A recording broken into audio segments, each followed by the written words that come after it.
Hi, class. I'm going to read along with you today through Catherine of Genoa's spiritual dialogues. Let me ask you a question to begin with. Have you ever noticed that there's a committee inside your head that has various views on how to live, what's priority, um, what direction you should take? That sometimes it's like there's this group of voices inside of us that is talking about what matters and how then we will choose to live. We're not the first ones to have an internal committee or to struggle between the challenges of doing good to your soul and also caring for your body and loving yourself rightly, not too little and not too much.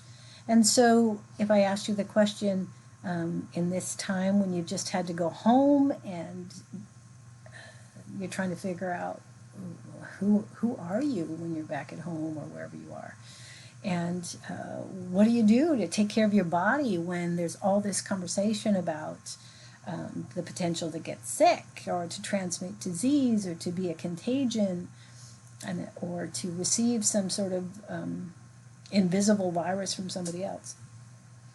So we think about our bodies, and at the same time, it's like, how do I cultivate a sense of spiritual rootedness? How do I take care of my soul, that part of me that is so fully connected and belongs to God? That's all I do in my entirety. Now, there are various ways of thinking about the relationship between body, mind, and spirit. There are some cultures, we talked, I think, a little bit about this in class, that sort of a Greek vision often has a dualism between body and soul. They're at war with one another. And Catherine steps into that kind of Platonic vision pretty distinctly.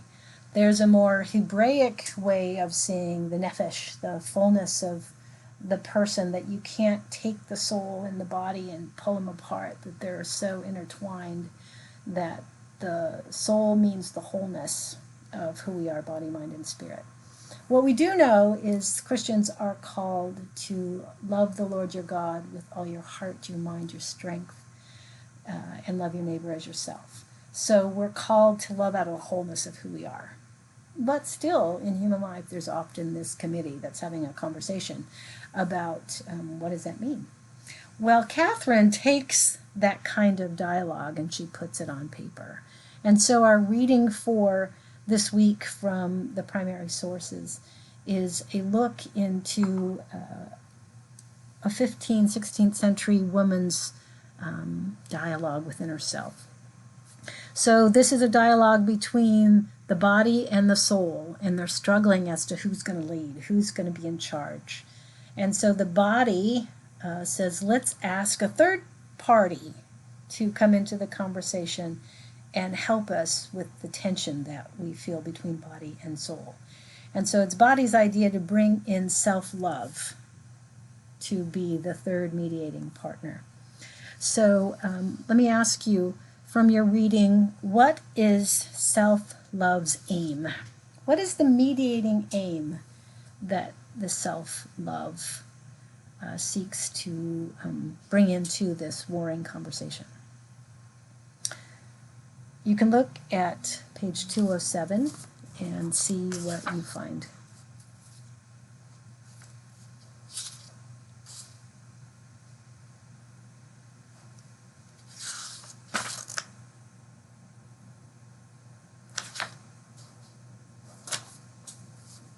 Do you see it at the top of the page? I am delighted to join you too, and have no doubt that I will feel at home with you, plural. I will indeed give to each his due and fairly. Should one of you seek to win me over, I would favor the other.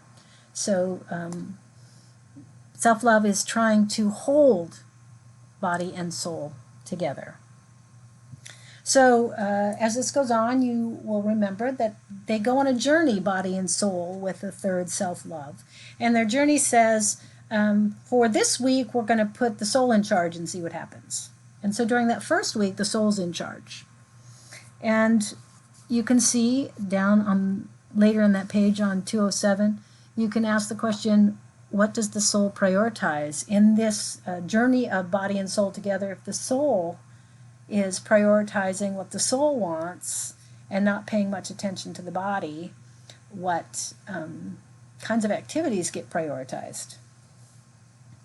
You see it in the prose indentations, the poetic indentations here. The body is complaining and says, this is what the soul prioritized. I want my joy, my food, to be in things invisible. That's what I was created for, and in that I will find rest. Spending the first week in contemplation and looking down on things below. I will make my way up to the heavens. No other work interests me. Let the one who finds joy in this do so, and may others be patient. So this first week's been spent in contemplation, in matters of the mind, in looking down on earth and body, as if from some sort of soaring, heavenly, completely rational place, some sort of objective, set-apart place. And I guess then we have to say, so how do the other two, how do body and self-love react to this very heavenly-minded, high-minded week? They don't like it very much, right? If you look at the next page on 208, the body is saying to the soul, oh gosh, there's so much you've missed by being so high-minded. Being so concerned about heavenly things, you're no earthly good. And then if you see in the second paragraph, it says, the body is saying, now let me show you how many things God has done for me.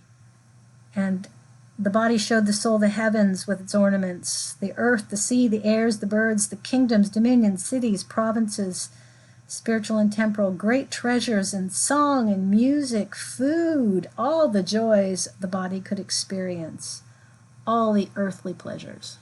The body said, see, when you're so heavenly minded, you're missing out on all these beautiful things.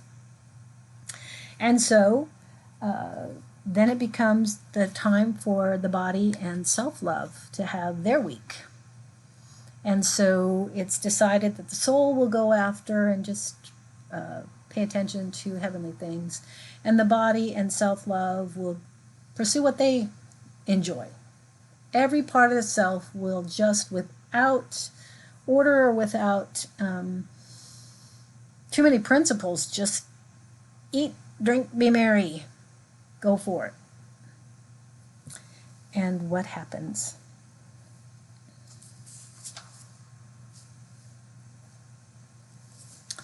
What they discover is that during the second week, when the body does what the body wants, the mind does what the mind wants, and self-love does what wants, rather than being satisfied by pursuing desires, those desires and appetites begin to grow and grow and grow. And every part of the self wants more and more and more and more. And it's as if there is no limit. And it's sort of like if the mind only does thinking thoughts and pursuing God and thinking heavenly things, and the body only pursues, I saw somebody the other day, a comedian saying, he didn't know that a grown man could eat 2 weeks of quarantine food stored for a family of 7 in one day, but he found that he could. That by just not having a routine and not having habits that were in control, he just ate all the food that was set aside for his family of 7. So that's the body going in inordinate ways. And then self-love as well is that if the love of self just continues to look for ways to make the self feel good, that the appetites grew rather than became satisfied. And so we begin to see that by the end of this section that there seems to be some need for discipline or some part of the self to be in charge. And so the soul reasserts itself. The soul says, I am responsible to God, not to the body. And so I've seen that the body's delights are not bad and there are just needs. And so the body and the ability to love oneself will be justly provided for, but that the soul reports to God, not the body.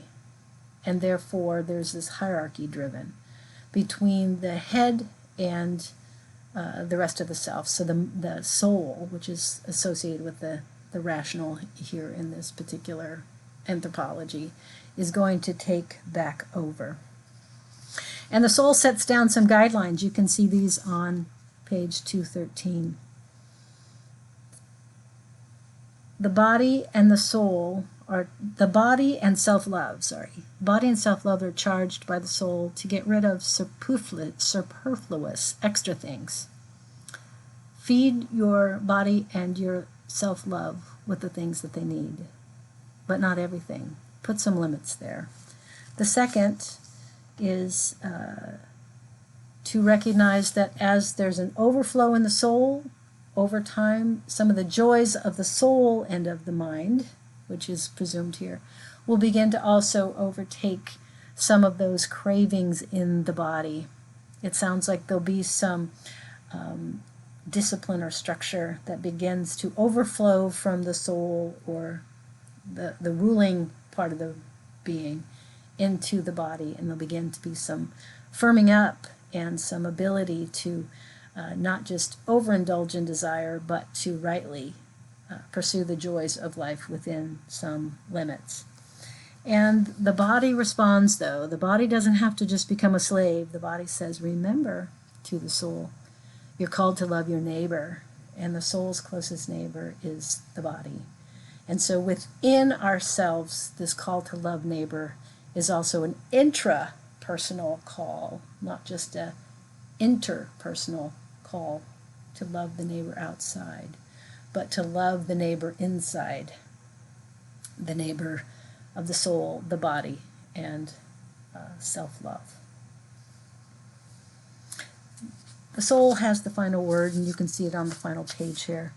The soul says, okay, I'll seek to love my neighbor, but the soul's kind of a rigid, still got some rigidity, and says, as long, body, as you hurt no one, and as long, self-love, as you're responsible to God, and as long as I can stay in charge and just make sure everybody's not overdoing it, we're good.